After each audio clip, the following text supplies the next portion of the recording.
Hello, this is David Snowpeck from Snowpeck Games.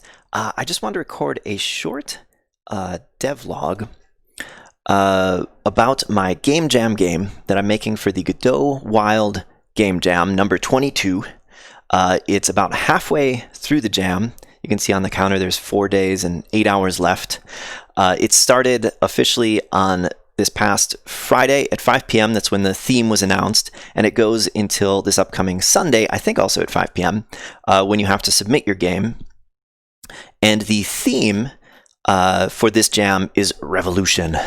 It actually was a very tricky theme for me. I've never spent this much time trying to think of a game idea for a game jam before, and I think it was because I was trying to think of ideas, and my brain kept going to ideas that centered around all of the crazy things that are going on in the country right now, with the protests and racism and that. And it was really hard when trying to think about this idea to not just keep getting stuck in things connected to that and related to that. And while it's a very important thing that's going on right now, I just don't think that I personally have anything interesting to add. I don't have any good commentary on the situation, and so I'd keep getting these ideas, and it's like, oh, that's garbage. That doesn't make sense.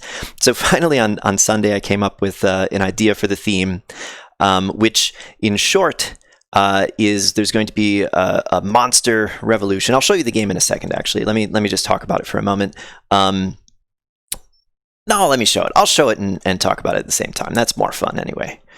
So you're a monster trapped in a dungeon by these, evil wizards, and your fellow monsters are also trapped there, and you are trying to rescue them. Actually, let me hide my little. Oops, that wasn't the right screen to come up. Let me hide my little webcam so you guys can see the whole screen. All right.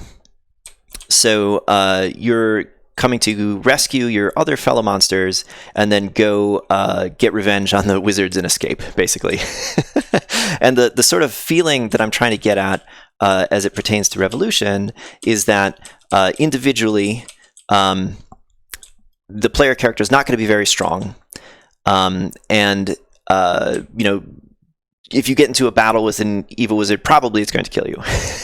What you need to do is get lots and lots of your other compatriots together, and even though you're all underpowered as a group, you can come together and take on the evil wizards. To get that sort of feeling that, in a revolution, it isn't two powerful equal forces, or even a powerful force against a weaker force. It's like a large a group of not very powerful forces coming together to rise up against a more powerful force. So that's sort of the feeling that I'm trying to get for the theme. This jam also had a couple of wild cards. These are like optional restrictions, additional things you can do to make it more interesting. From what I understand, it doesn't affect how you're scored, so it's really just a challenge for yourself. And the wild cards for this jam are to use procedural generation, to have multiple player characters, or to feature NPCs. And I don't know if my extra little minion guys that come with you counts as NPCs. Otherwise, I think there's really great ways to use these wild cards with my game idea. Procedural generation, we could have procedurally generated dungeons. Another player's shoes, we could have multiple different monsters you could play as with slightly different skills. Like maybe one is stronger but slower, and the other is faster but weaker. But honestly, there's only 4 days left. I don't think that I'm going to have time to really integrate any of these wildcards. I'm just trying to get a single solid experience done in the remaining time. And it's going pretty good so far. Like you saw in here, I have the core gameplay done. My character has this, rush attack. That's actually, ooh, there's a bug. This bug where you stay white when you shouldn't. Here, let me get hit. Okay, now I'm not white. But it's actually really difficult, like I was saying, as a single character to go up against this wizard. Eesh, with these spikes here, I might not even be able to get near him to try and hit him. Let's get in there. I got him once. So you have this rush attack. There's buttons that you can press to open doors, close doors. When you meet up with your compatriots and they actually join you, you'll see in the corner it says follow. That's like basically the command that you're giving to your compatriots. If I press the tab key, it switches to attack. I can kind of toggle between whether we're in attack mode or follow mode.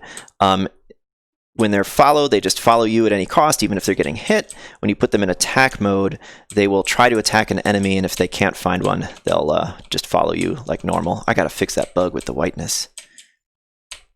So the core gameplay is there. There's still a ton, just like a ton of things that need to get done.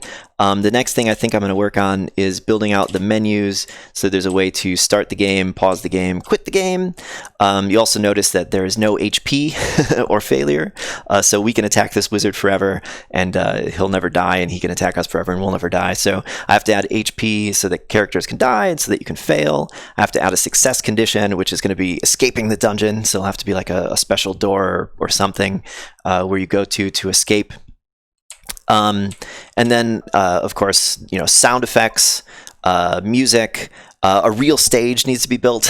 I think we'll probably have time just to get like one good stage to try and get the right kind of feeling of, first you'll need to start out and kind of explore and sneak around, to try and find where your compatriots are locked up so that you can then rescue them and then go on more of an offensive to try and get out. And the exit will be heavily guarded so that you have to get some compatriots in order to escape. You can't just sneak out, that kind of thing. And yeah, all that needs to be done in 4 days. Yeah, I really wish I'd been doing these videos as soon as I started, because there's really a lot of cool things in here that I would like to show. So I think I'm going to do like a series of little videos today. The next thing that I'd really like to show you guys is more about how these stages are built in Godot, which I think would be interesting to someone who's trying to figure out how to do a similar thing in their own game. So I think I might do a little video about that. And then also the controller code for the little orc guys, I think is kind of interesting, because I have it set up as like a unified scene that's both the player scene and those the NPCs that fight with you, and going through how that works. I think that could also be pretty interesting. So I'm gonna try to quickly record 2 videos about that today and put them up, and then over the next 4 days I'm gonna try and record like a little devlog each day to show you where I'm at. So that's all I got for right now. Thanks for watching, and I'll catch you in a little bit. Bye-bye.